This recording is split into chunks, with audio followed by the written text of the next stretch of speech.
Breaking చూస్తున్నాం. Huzurabad MLA పాడి కౌశిక్ రెడ్డిని కాజీపేట కోర్టులో పోలీసులు హాజరుపరిచారు.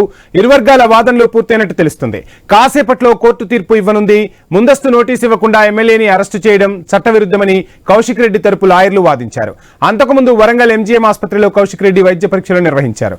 ఇదే అంశానికి సంబంధించి ఫుల్ డీటెయిల్స్ మా ప్రతినిధి ప్రశాంత్ అందిస్తారు.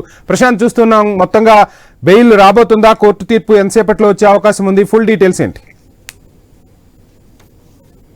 ఎస్ వంశీ, మొత్తానికి నిన్న రాత్రి శంషాబాద్ ఎయిర్పోర్ట్ నుంచి ఈ రోజు వరంగల్ కాజీపేట రైల్వే కోర్టు వరకు కూడా అటు హైదరాబాద్ ఎమ్మెల్యే బీఆర్ఎస్ పార్టీకి సంబంధించిన ఎమ్మెల్యే పాడి కౌశిక్ రెడ్డిని అరెస్టు విషయంలో కావచ్చు పెద్ద హైడ్రామా నడిచింది. అనంతరం సుబేదారి పోలీసులు ఎట్టకేళ్ళకైతే మధ్యాహ్నం 2 గంటల సమయంలో అటు ఎంజిఎం ఆసుపత్రికి తీసుకెళ్లి వైద్య పరీక్షల అనంతరము ఇక్కడ రైల్వే కోర్టులో హాజరుపరిచారు. రైల్వే కోర్టుకు సంబంధించి ఇప్పుడే పూర్తి స్థాయి ఇరు వర్గాల వాదనలు విన్నారు. ఇక పోలీసులు ఏదైతే ఫిర్యాదుదారు మనోజ్ భార్య ఇచ్చినటువంటి ఫిర్యాదు పైన చేసిన ఎఫ్ఐఆర్ కు గతంలో హైకోర్టు స్టే ఇచ్చింది. స్టే అనంతరం పోలీసులు సహకరించాలని ఇచ్చిన గైడ్ లైన్స్ ను పాడి కౌశిక్ రెడ్డి పట్టించుకోకపోవడంతో మేము అదుపులోకి తీసుకోవాల్సి వచ్చిందన్నట్టు పోలీసులు చెప్తున్నారు. అయితే ఈ పోలీసులు అరెస్ట్ చేసే క్రమంలో వారంటీ సంబంధించినటువంటి ముందస్తు నోటీసులు ఇవ్వకుండా అదుపులోకి తీసుకున్న పరిణామాన్ని అటు ఎమ్మెల్యే తరపు న్యాయవాది వివరించాడు. అయితే ఆ తరుణంలో పోలీస్ ప్రికాషన్స్ కు సంబంధించి కూడా పోలీస్ తరపు న్యాయవాది కూడా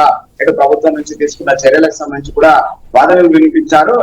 మొత్తానికైతే ఎక్కడైతే 50 లక్షల రూపాయలు డిమాండ్ చేసి అటు రజతోత్సవ సభకు సంబంధించి నాకు ఇవ్వాలని చెప్పేసి డిమాండ్ చేసినట్టు ఎదుర్కొంటున్న ఆరోపణలకు సంబంధించినటువంటి విషయాలకు పూర్తి స్థాయిలో దీనిపైన ఎఫ్ఐఆర్ నమోదు చేసి ఈ కేసు నమోదు చేయడం జరిగింది. అయితే ఈ కేసుకు సంబంధించి కావచ్చు, ఈ జరిగిన హైడ్రామాకు సంబంధించి కూడా పూర్తి వాదనలు కొద్దిసేపటి క్రితమే అటు రైల్వే కోర్టులో ఉన్నటువంటి జడ్జి ఇటు ఇరు పక్షాల వాదనలు విన్నారు. అయితే కొంత సమయం మాక్సిమం 15 నుంచి 20 నిమిషాల సమయంలో జడ్జిమెంట్ కూడా వచ్చే అవకాశం ఉంది.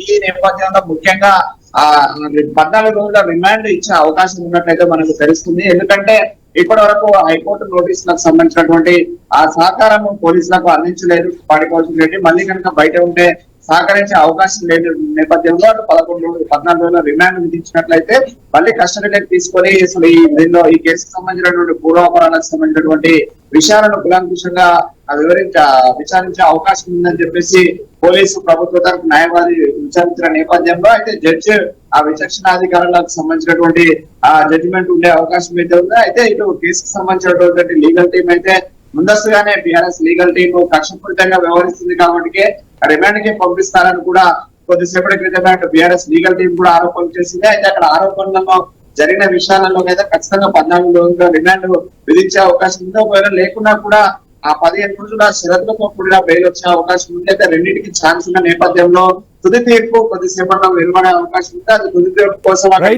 పెద్ద ఎత్తున అటు పాడి కౌశిక్ నుంచి అభిమానులు కావచ్చు, ఇటు బీఆర్ఎస్ నేతలు అటు కాజీపేట రైల్వే కోర్టు అయితే భారీగా మోహరించున్నారు. అటు పోలీసులు కూడా ఎలాంటి అవాంఛనీయ సంఘటనలు జరగకుండా అక్కడ పెద్ద ఎత్తున పోలీసులు కూడా మోహరించి అటు కార్యకర్తలను నిర్వహించే అవకాశం ఉంది. ఒకవేళ రిమాండ్ కు తరలిస్తే ఏమైనా బీఆర్ఎస్ నేతలు అడ్డుపడే అవకాశం ఉన్న నేపథ్యంలో కూడా ప్రత్యేకమైనటువంటి చొరవ తీసుకుని ఒకవేళ రిమాండ్ విధిస్తే అటు ఖమ్మం జైలుగా లేదంటే కరీంనగర్ జైలుగా అనేది కూడా కొంత ఉత్కంఠ కొనసాగే అవకాశం ఉంది. అయితే పూర్తి విషయాలు రావడానికి మాత్రం 1 అవర్ నుంచి 40 మినిట్స్ పట్టే అవకాశం ఉంది. మొత్తానికైతే అటు పోలీసులు అయితే పొద్దున్న నుంచి కూడా సుబేదారి పోలీస్ స్టేషన్ లో అటు టాస్క్ ఫోర్స్ పోలీసులు శంషాబాద్ నుంచి తీసుకొచ్చి సుబేదారి పోలీస్ స్టేషన్ లో అప్పచెప్పడం పోలీస్ స్టేషన్ లో కూడా రైట్ ప్రశాంత్.